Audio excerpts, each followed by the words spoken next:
Bueno, nos ponemos de pie, hacemos una oración.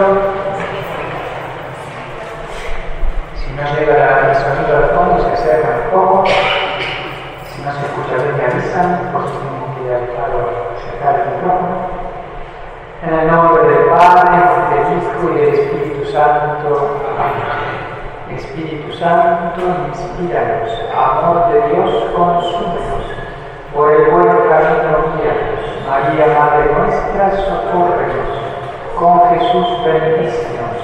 De todo mal, de toda ilusión y de todo peligro, presérvanos. Inmaculado Corazón de María, sé la salvación de la alma mía. Sagrado Corazón de Jesús, En vos confío. San Pío de Pietrelcina, Ruega por nosotros.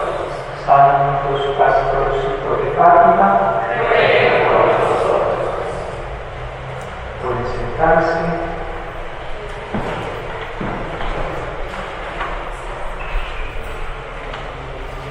Hemos comenzado en estos primeros sábados de cada mes un ciclo de charlas y pláticas sobre los mandamientos. Comenzó hace un ratito el Padre Faustino con el primer mandamiento, la primera parte del primer mandamiento, y a mí me toca esta segunda parte del primer mandamiento. El mandamiento más hermoso, más grande, que resume todos los mandamientos de la ley de Dios. Cumplir el primer mandamiento es cumplir todo, ¿no? Como decía San Juan de la Cruz, al atardecer de nuestra vida, al final de nuestra vida, nos van a pedir cuenta del amor a Dios y el amor al prójimo. Primer mandamiento, amar a Dios sobre todas las cosas. Cada mandamiento podríamos decir que tiene algo positivo, aquello que tenemos que hacer, y algo, una parte negativa, ¿no? Aquello que nos prohíbe. En particular, el primer mandamiento tiene mucho o todo, casi todo de positivo, ¿no? Amar a Dios sobre todas las cosas. En toda la vida tenemos que podemos ejercitarnos en el amor a Dios. Aunque lleguemos a la cumbre de la santidad, el amor puede ir creciendo más y más. El límite es amar sin medida. El límite del amor, decía San Pablo Santo, es amar, creo que San Bernardo. El límite del amor es amar sin medida, sin límite. Especialmente nos basamos en el Catecismo de la Iglesia Católica, que es un tesoro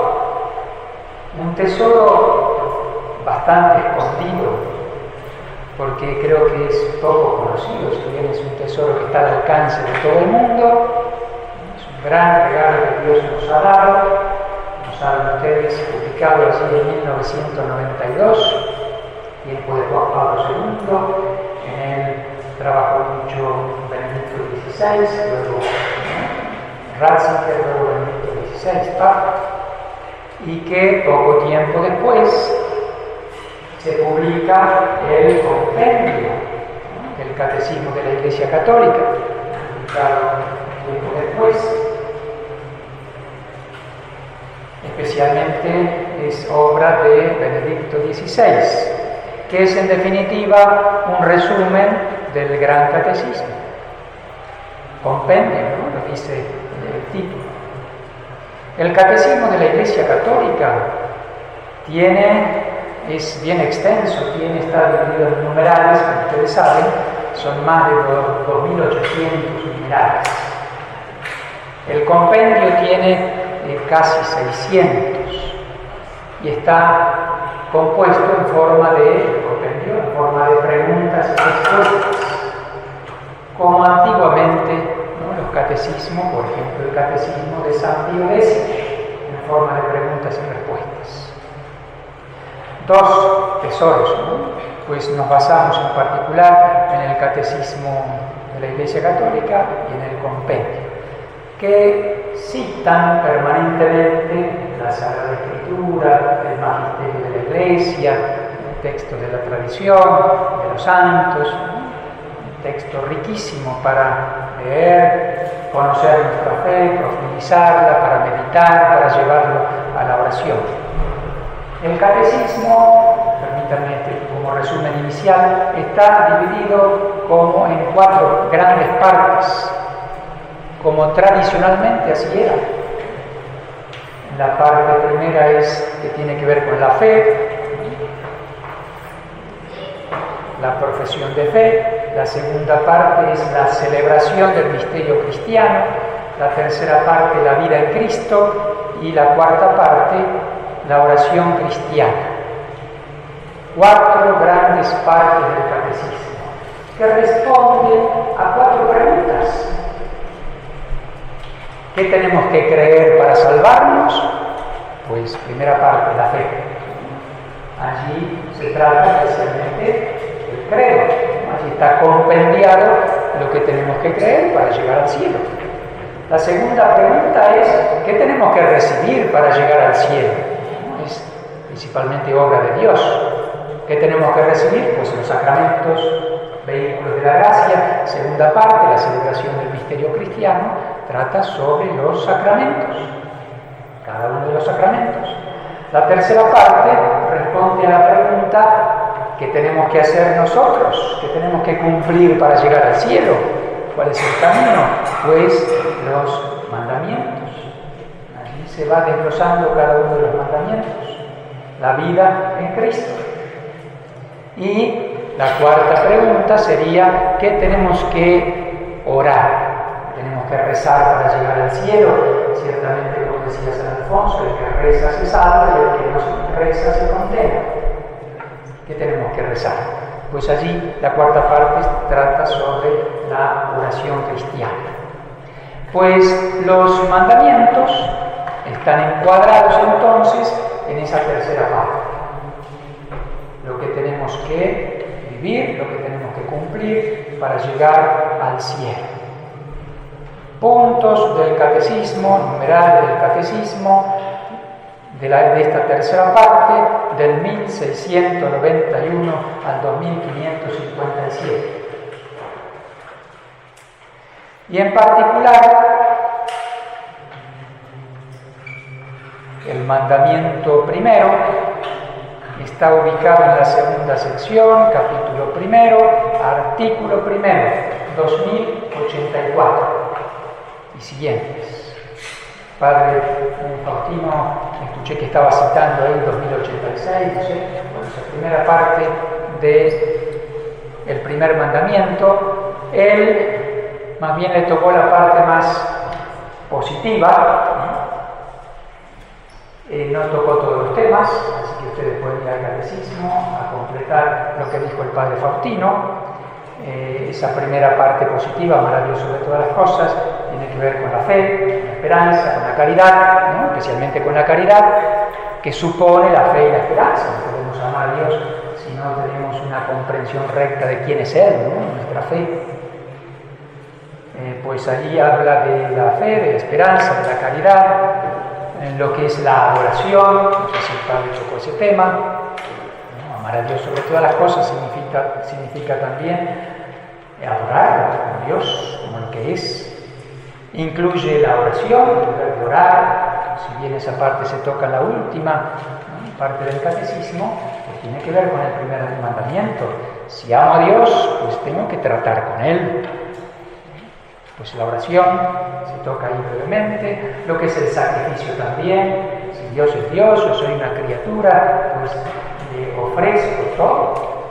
Toda la creación le pertenece. No me apropio de nada, ¿no? De ahí el sacrificio, ¿no? Ofrecerle a Dios algo valioso, ¿no? Que significa una renuncia para mí. También se toca el tema de las promesas y de los votos. Creo que el Padre no ha tocado esos temas, porque hay mucho material allí en el catecismo. También al final se toca lo que es la libertad religiosa y el deber público de ejercer nuestra fe. No es algo solamente privado, como nos quieren hacer creer muchas veces. La religión es algo privado, no es un deber público, ¿no? somos una comunidad, somos hijos de Dios, a Dios le corresponde ese culto público, no solo privado, sino también público. Bueno, así a vuelo de pájaro dije grandes cosas que pasamos por alto, que ustedes pueden ir ahí, 2084, el siguiente, para leerlo, para meditarlo. Señala también algunos pecados contra la fe, el catecismo, no me voy a detener en eso. En particular, contra la fe hay dos cosas posibles, que engloban todas. La duda voluntaria, dudar positivamente de Dios o de las verdades que Dios ha revelado, o por defecto la incredulidad, que no cree, peca por defecto. Con relación a la esperanza hay también dos desórdenes, ¿no? La desesperación y la presunción. Bueno, no toco esos temas, ahí lo pueden leer. Y contra la caridad también está la indiferencia, lo mismo, la ingratitud, pecado muy frecuente, muy común, la ingratitud. La Virgen en Fátima se queja, Dios mismo allí en Fátima, de los pecados de ingratitud. Tanto hemos recibido de Dios, no agradecemos. La tibieza, la asedia y, como máximo, contra la caridad, el odio a Dios. Eso es más propiamente diabólico, pero también existe entre los seres humanos, ¿no? El odio a Dios. Ahora sí me voy a detener un poquito más en la parte que me toca a mí. Puntos 2110 y siguiente. Numerales del Catecismo de la Iglesia Católica, 2110 y siguientes, que responde más bien a esa parte, esa expresión del Antiguo Testamento en relación al primer mandamiento, que lo encontramos en el Éxodo 20, capítulo 20, versículo 2, que dice: no habrá para ti otros dioses delante de mí. Y también el Deuteronomio, capítulo 5, versículo 6, siguientes: no habrá para ti otros dioses delante de mí. Vuelve a repetir eso del Éxodo.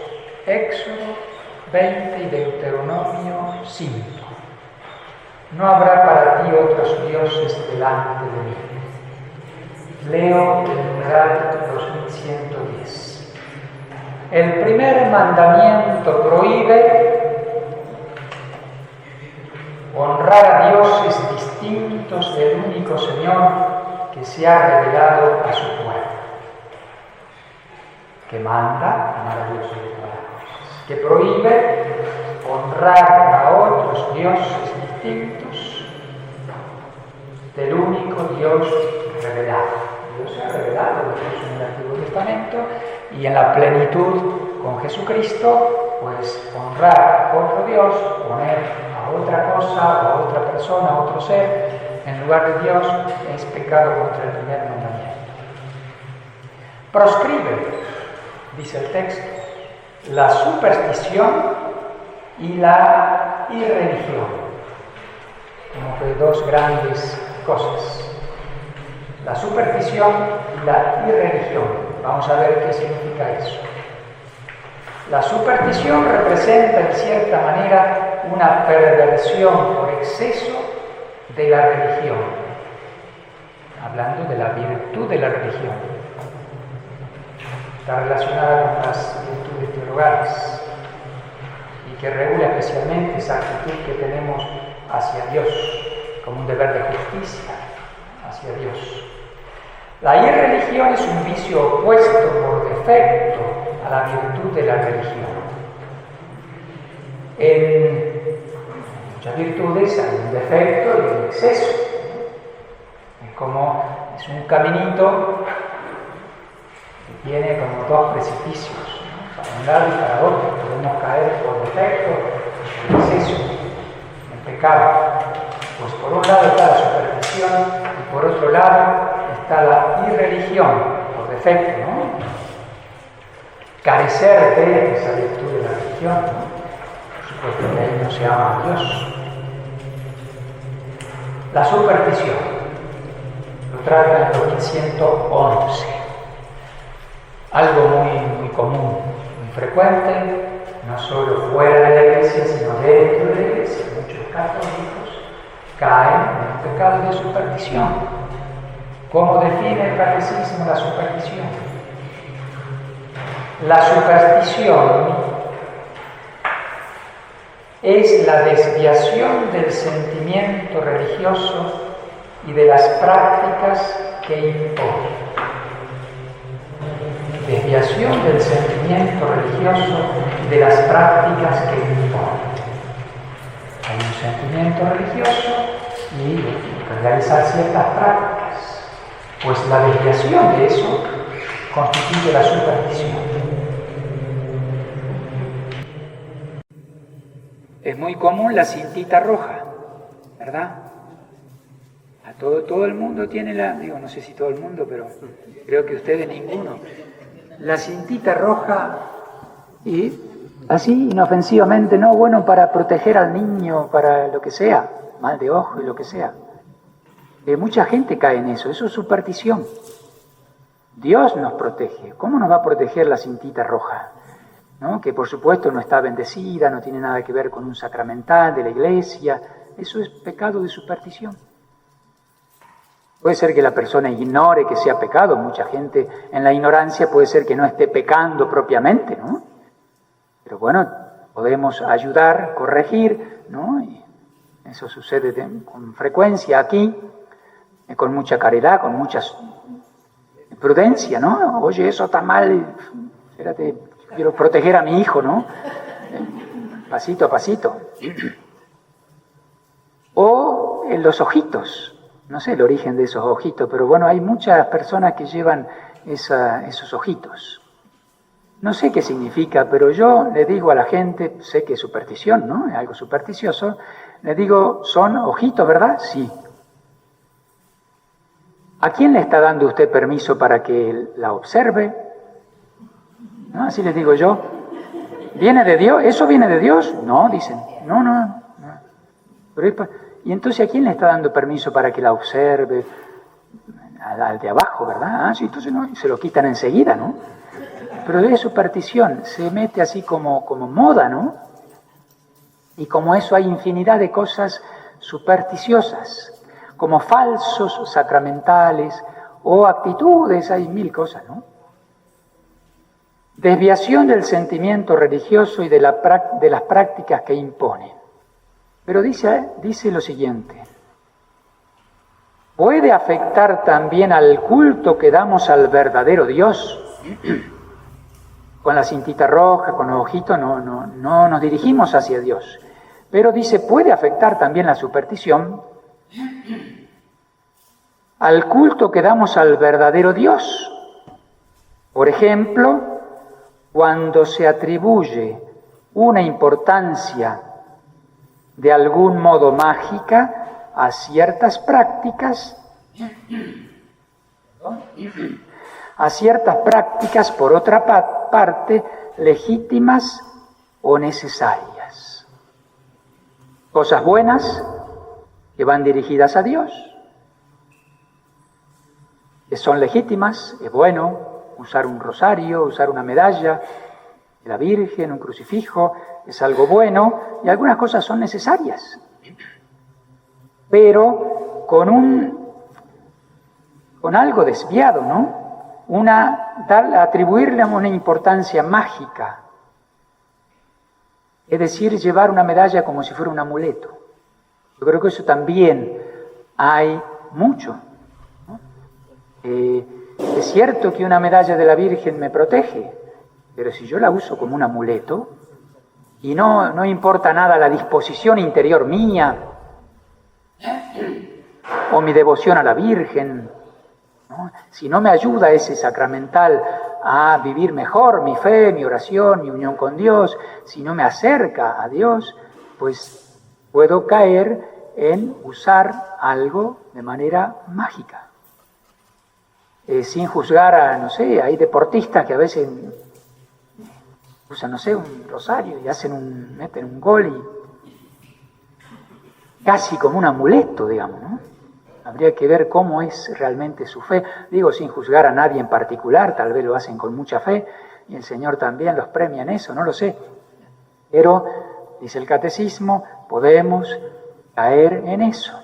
Con los sacramentales, ¿no? Aquí es común bendecir y mucha gente viene buscando especialmente los sacramentales de agua, aceite y sal.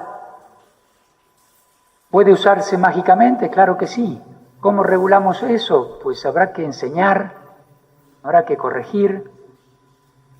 La tentación es prohibir todo eso. Quedan privados los fieles del uso bueno de los sacramentales, porque tal vez se pueda usar de manera supersticiosa, puede ser, pero bueno, en todo caso hay que catequizar y usar bien de los sacramentales y demás. Y cualquier práctica, ¿no? Religiosa.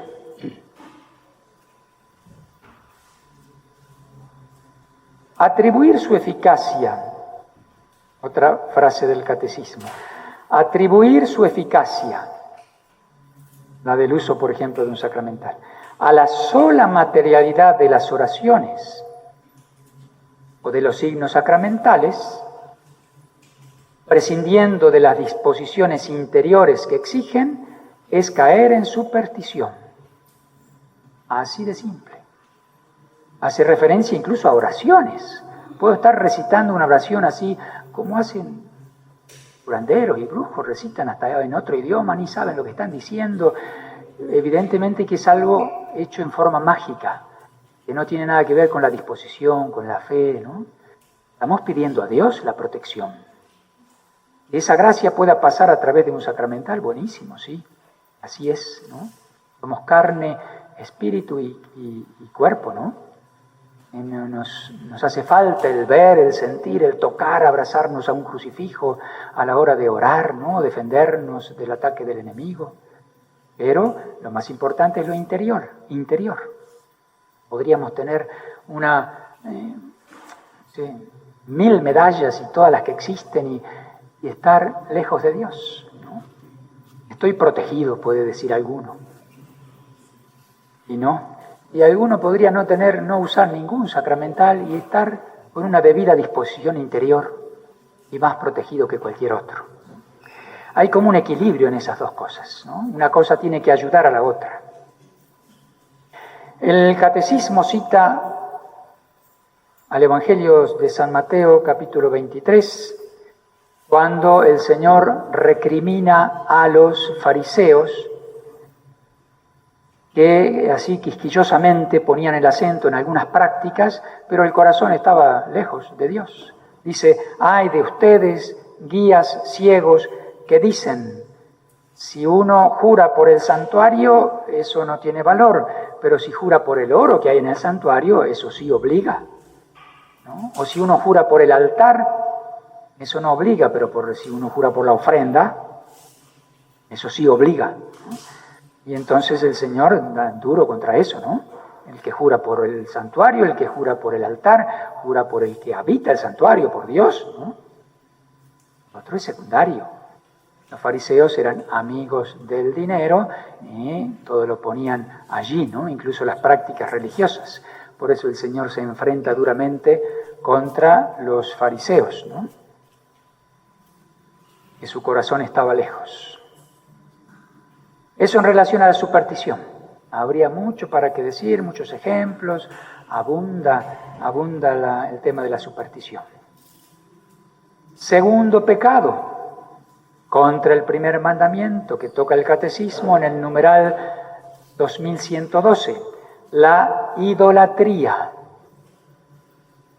La idolatría.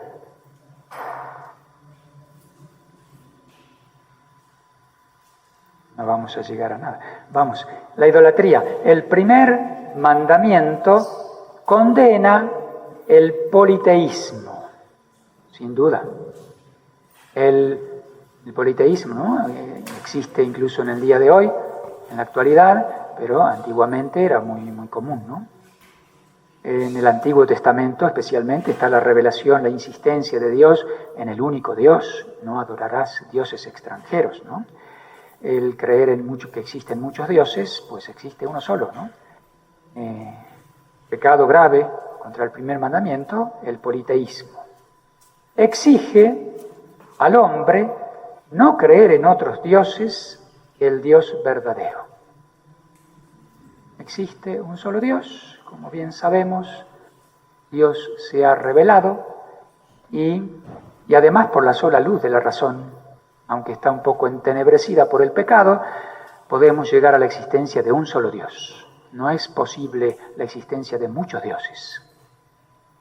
Ese ser supremo que dice Santo Tomás, creador de todas las cosas, eso podemos llegar solo contemplando la naturaleza y pensando. No podemos saber cómo es Dios sin la revelación, ¿no? Dios se revela, se manifiesta en Jesucristo especialmente, pero sí podemos llegar a que Dios es uno. No creer en otros dioses que el Dios verdadero. Y no venerar otras divinidades que al único Dios. La Escritura recuerda constantemente este rechazo de los ídolos, oro y plata, obra de las manos de los hombres, que tienen boca y no hablan, ojos y no ven. Hay textos innumerables de la Escritura, profetas Isaías, Jeremías, Daniel, Baruch, el libro de la sabiduría, ahí están los textos. Duramente los profetas luchan contra la idolatría, ídolos de oro y plata, de madera, obras de manos humanas, tienen boca y no hablan, tienen ojos y no ven. Estos ídolos vanos hacen vano al que les da culto. Ahí cita el Salmo 115, que dice: como ellos serán los que los hacen, cuantos en ellos ponen su confianza. Adorar a Dios, reconocer a Dios, nos eleva, ¿no? Adorar un ídolo, algo que está por debajo, algo material, ¿no? Ídolos de oro y plata, pues nos rebaja, ¿no? Se esclaviza. Sean como ellos, dice la Escritura, ¿no? Los que lo adoran. Dios, por el contrario, es el Dios vivo, como dicen también los profetas, el Salmo, etc., que da vida e interviene en la historia. La idolatría, continúa el catecismo diciendo, no se refiere solo a los cultos falsos del paganismo, ¿no? También se refiere a eso, pero no solo a eso, es una tentación constante de la fe.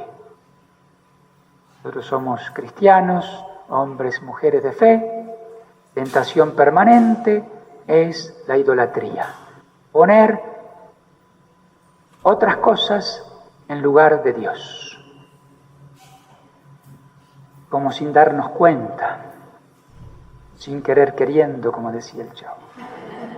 Consiste, porque basta pensar un poquito en uno suplanta a Dios por otras cosas, en la práctica. Consiste en divinizar lo que no es Dios. Hay idolatría desde el momento en que el hombre honra y reverencia a una criatura en lugar de Dios. Personas, amores lícitos, pero ponerlos en lugar de Dios, por encima de Dios, amar a Dios sobre todas las cosas, incluso sobre alguien muy querido, como un hijo, como un esposo, como una madre. Por encima está Dios, ¿no? Consiste en divinizar lo que no es Dios. Hay idolatría desde el momento en que el hombre honra y reverencia a una criatura en lugar de Dios. Trátese de dioses falsos o de demonios, ¿no? Ahí detrás de los ídolos están los demonios, o directamente adorar al diablo, ¿no? Eso es el satanismo, toda todo eso que también está creciendo en el mundo, es adorar al demonio como si fuera Dios. Bueno, poner a todo eso en lugar de Dios, o poner en lugar de Dios el poder, el placer, o la raza, ¿no? Pasado históricamente, o los antepasados, o el Estado, o el dinero.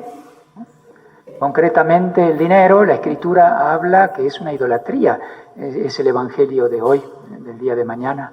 Vamos a tocarlo, vamos a leer en la misa de esta tarde. El dinero como fin, pues el Dios del mundo actual, y eso está metido también dentro de los católicos, es el dinero, ¿no? Y junto a eso está el poder, el placer, ¿no? El querer tener, dominar a otros.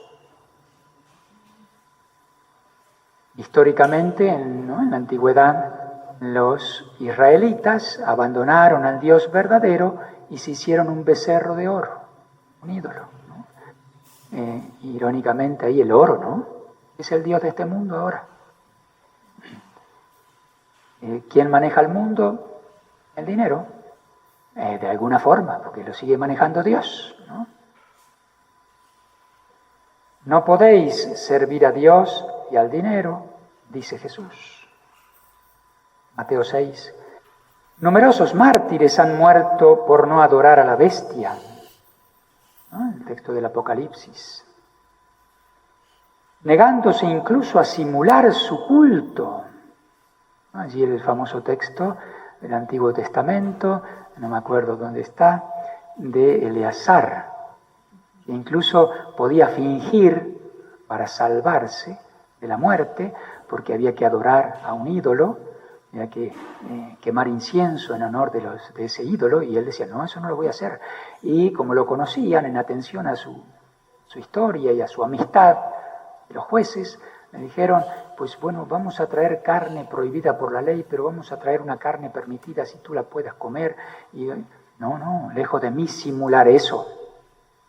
¿No? Me puedo escapar de las manos de ustedes, pero no de la mano de Dios. Además voy a dar un mal ejemplo a los jóvenes. ¿Qué van a decir? El viejo Eleazar, siendo viejo para conservar unos pocos años que le quedan, ¿no? Tenía como 90. Y muere mártir, ¿no? Valientemente. El idólatra es el que aplica, y ahí cita un texto de Orígenes en su obra contra Celso, contra un hereje que es Celso, dice, el idólatra es el que aplica a cualquier cosa en lugar de Dios la indestructible noción de Dios. Cualquier cosa entonces que ocupe el lugar de Dios.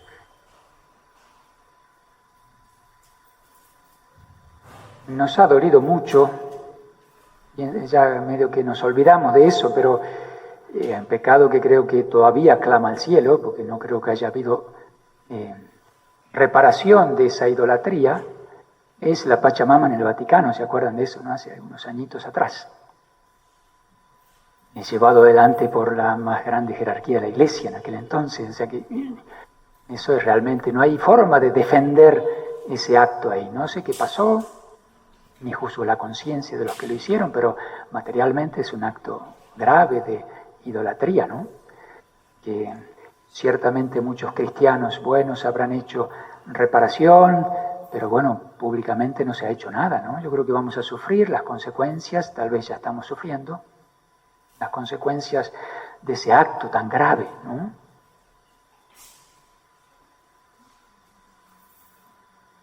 Otro punto del catecismo,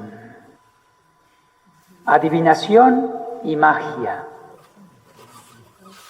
También muy difundido ese tema, ¿no? Y que creo que está penetrando cada vez más en el mundo católico, ¿no?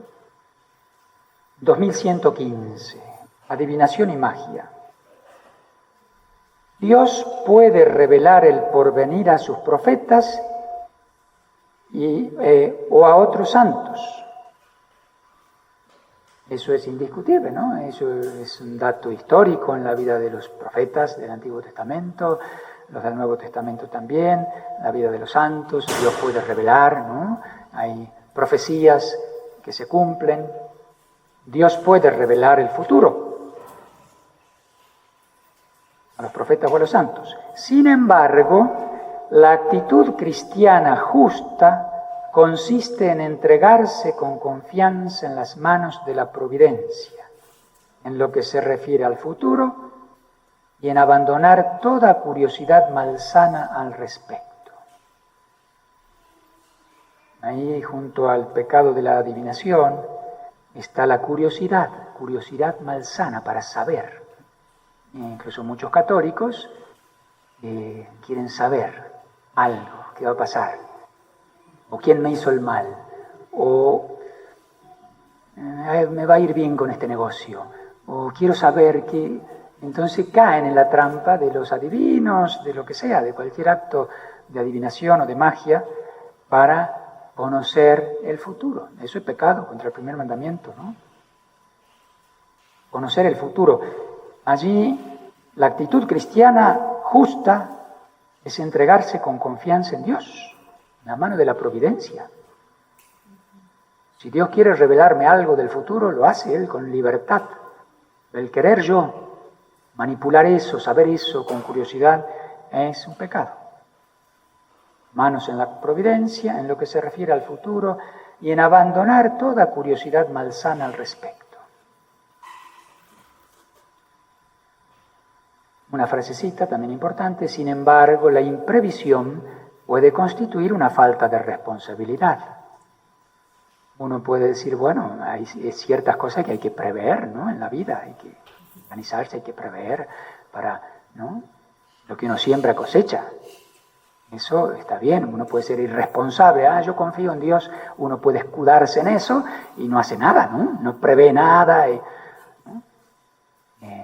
Hay un equilibrio ahí entre esas dos cosas. El pecado es esa falta de confianza en la providencia de Dios, sabiendo que podemos organizar, prever ciertas cosas, pero sabiendo que Dios maneja eso, ¿no? Dios provee en su providencia mejor que nosotros, sin ninguna duda. Incluso aquellos que tienen responsabilidad sobre otro, ¿no? Un padre de familia que tiene que proveer para sus hijos, incluso el futuro. Pero, en definitiva, Dios es el providente, ¿no? Todas las formas de adivinación deben rechazarse. Toda forma de adivinación, es decir, de conocimiento del futuro. Y señala algunas: el recurso a Satán, evidentemente, o a los demonios. Ciertamente que el demonio conoce muchas cosas, es un ángel, su inteligencia, y bueno, muchas veces eso hacen los brujos, ¿no? Invocan al demonio y saben ciertas cosas. Voy a consultar algo y recibo una respuesta. Me quedo más tranquilo. Puede ser verdadera o no. Si es verdad, es peor, porque pongo mi confianza en el brujo, ¿no? Y quedo como anclado ahí. Pero si me dijo algo que es verdadero y no conoce esto y pasó así como me dijo, pues pongo mi confianza, ya me aparté de Dios por ese acto, ¿no? Y pongo mi confianza en el brujo, ¿no? Y encima hago apostolado, le envío gente, ¿no? Pues para eso el diablo usa esas verdades o medias verdades, siendo que el diablo no conoce el futuro contingente no lo conoce, es decir, aquello que puede suceder o no puede suceder porque tiene que ver con la libertad humana, o la libertad angélica, o la de Dios. Dios hace lo que quiere, pero el diablo, que es inteligente, puede prever con mayor certeza lo que nosotros también hacemos. Se puede predecir una lluvia, un tornado y mil cosas. Conocemos el futuro, pues eso nos permite el conocimiento de algunas causas, hace prever el futuro, en orden científico, lo que sea. Pues el diablo, con una inteligencia mayor que la nuestra, puede conocer más. En ese sentido podemos decir, entonces conoce el futuro libre no. Y por experiencia, como dice el dicho, ¿no? El diablo sabe más por viejo que por diablo, ¿no? Puede adivinar muchas cosas más que nosotros, con su inteligencia, con su sagacidad. Entonces, rechazar el recurso al diablo, sin duda. También la evocación de los muertos. Podemos invocar a un muerto para conocer cosas ocultas. Eso es pecado. Ahí la Sagrada Escritura habla duramente contra eso, ¿no? Y otras prácticas que equivocadamente se supone desvelan el porvenir. Hay infinidad de prácticas para saber. Ahora con la nueva era hay 1000 cosas disfrazadas de cosas buenas. El Catecismo cita el libro del Deuteronomio, capítulo 18, texto muy conocido, contra esos pecados graves. A ver, voy a andar por ahí.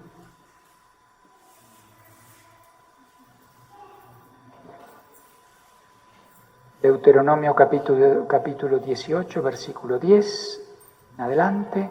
No ha de haber dentro de ti, Dios revela eso por medio de Moisés al pueblo de Israel, no ha de haber dentro de ti nadie que practique la adivinación, la astrología, que es distinto de la astronomía, ¿no? La astrología, la hechicería o la magia. Ningún encantador, ni quien consulte espectros o adivinos, ni evocador de muertos, porque todo el que hace estas cosas es una abominación para Yahvé tu Dios. Literalmente, ¿no? Ese texto del Deuteronomio 8.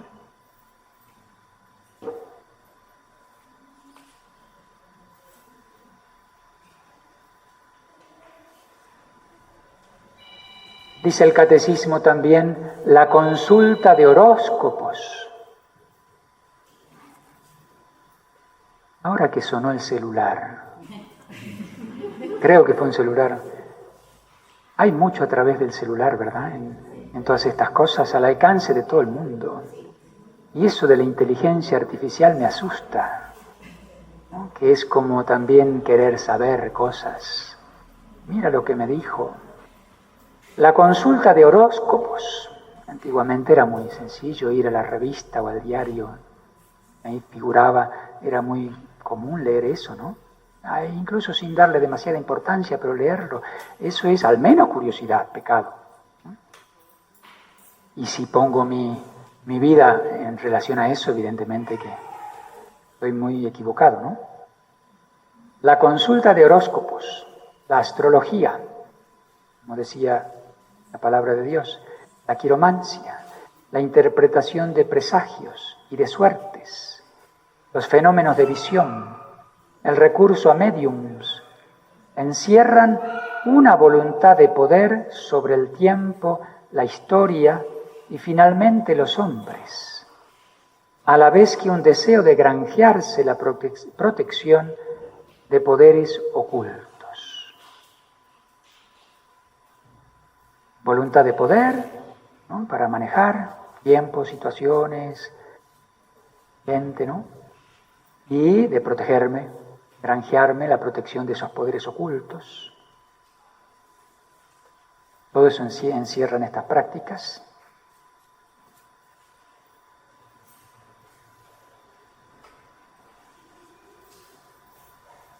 Están en contradicción con el honor y el respeto, mezclados de temor amoroso que debemos solamente a Dios. Todas las prácticas de magia o de hechicería, mediante las que se pretende domesticar potencias ocultas para ponerlas a su servicio y obtener un poder sobrenatural sobre el prójimo, aunque sea para procurar la salud, son gravemente contrarias a la virtud de la religión. Pecados graves contra la virtud de la religión, contra el primer mandamiento. Todas las prácticas de magia y de hechicería, ¿no? Donde se pretenden domesticar esas fuerzas ocultas, ponerlas a su servicio. Incluso hace esa advertencia con un fin bueno, ¿no? Para procurar la salud. ¿Cuántos caen, no, en eso? Bueno, ya he ido a la iglesia, ya le he rezado, he ido al sacerdote, he ido al médico, pues quiero curarme, algo me pasa, yo sé que esto no es de medicina, y termino yendo al brujo, como se llame, y por algo bueno, ¿no? Aunque sea algo bueno, es pecado grave, ¿no? Ciertamente que si hay un fin malo, digo, si quiero hacer un mal a través de esas prácticas, encierra una maldad mayor, ¿no? A veces los brujos hacen eso. Uno va por un fin bueno, supuestamente, aunque no se justifica porque es un medio malo, pero yo no quiero hacerle mal a nadie. Y el brujo dice al final, te hicieron un mal, fue una persona así, así, y yo ya identifico quién fue. ¿Quieres que le devolvamos eso? Pues sí, claro que... ¿Qué culpa tengo yo? ¿Por qué me lo hizo a mí? O sea, ahí estoy prestando mi voluntad y hasta pago por eso para hacerle un mal al otro, que supuestamente me ha hecho un mal a mí. Si es verdad que me ha hecho un mal, no se vence con haciendo otro mal y menos recurriendo a un brujo, al demonio. Y a lo mejor no es verdad que el otro me ha hecho un mal. Y yo ya entró el odio, la venganza, y me presté y pagué y todo para que le haga un mal el brujo a otro.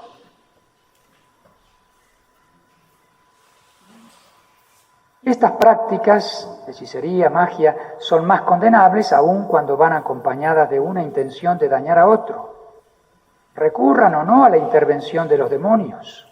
Otra aclaración, recurran o no al poder, a la intervención de los demonios.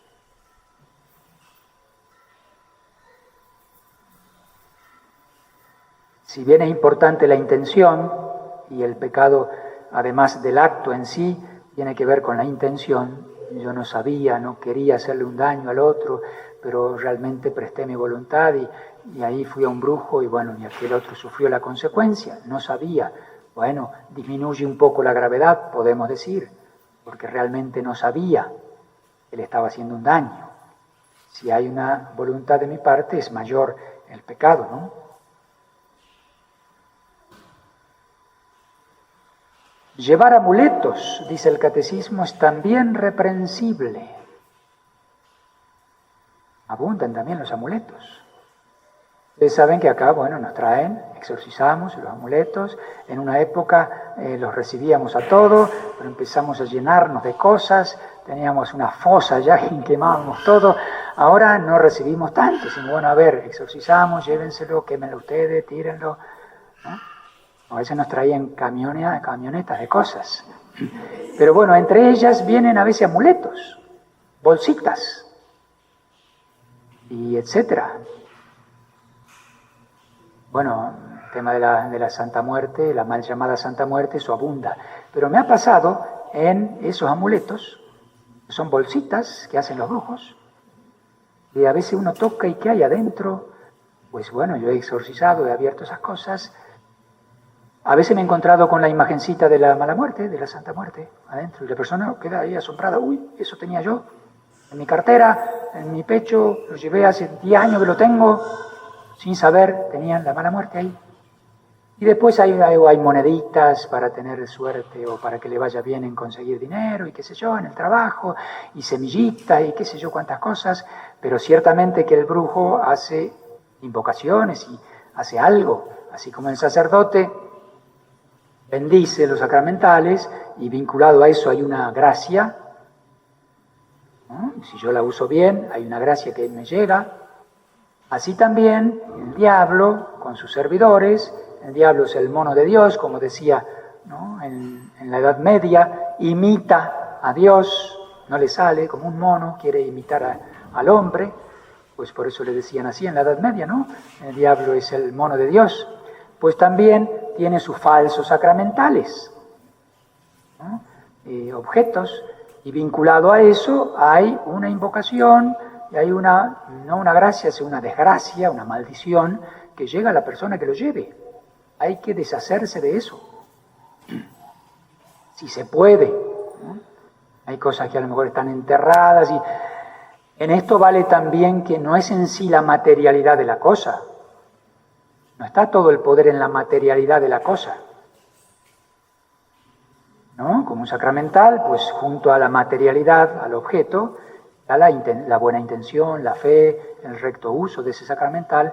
También en los falsos sacramentales, en lo posible hay que deshacerse de eso, destruirlo, quemarlo, alejarse de eso, pero a veces no es posible.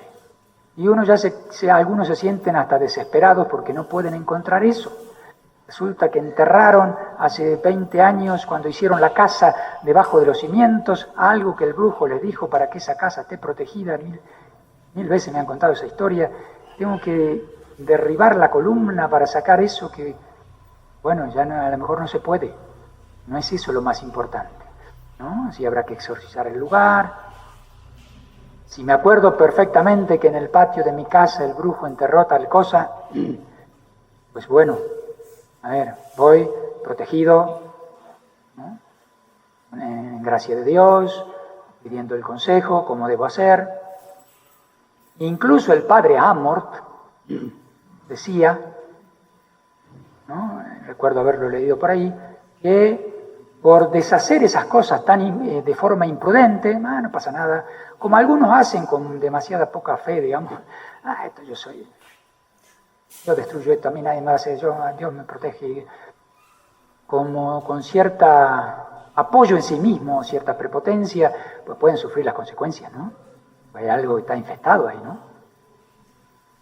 Y tampoco hay que caer en el peligro de una especie de obsesión contra eso.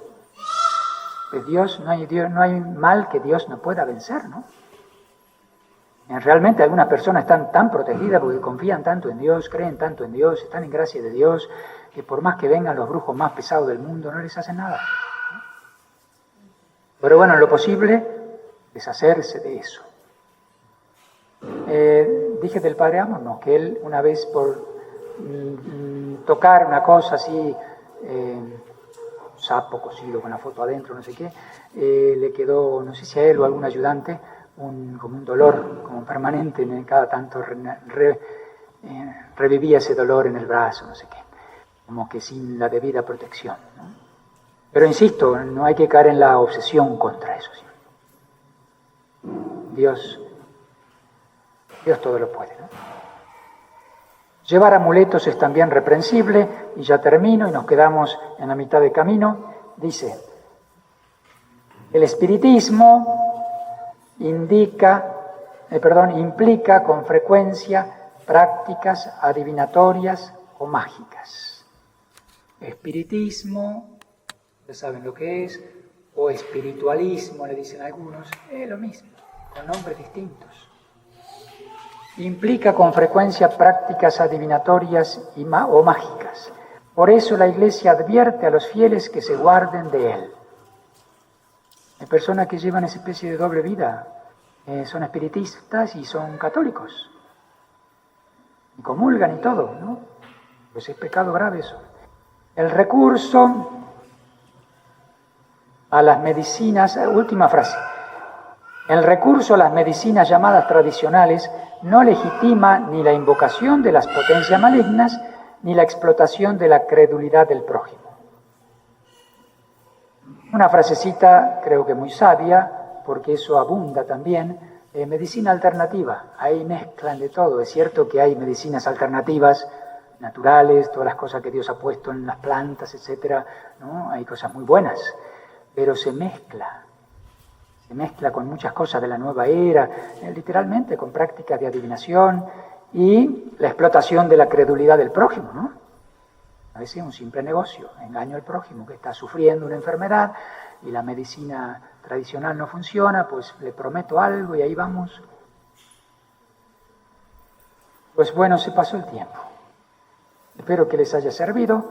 Aquí ustedes leerán lo que falta. Cosas muy interesantes. Habla de la irreligión, habíamos dicho superstición e irreligión.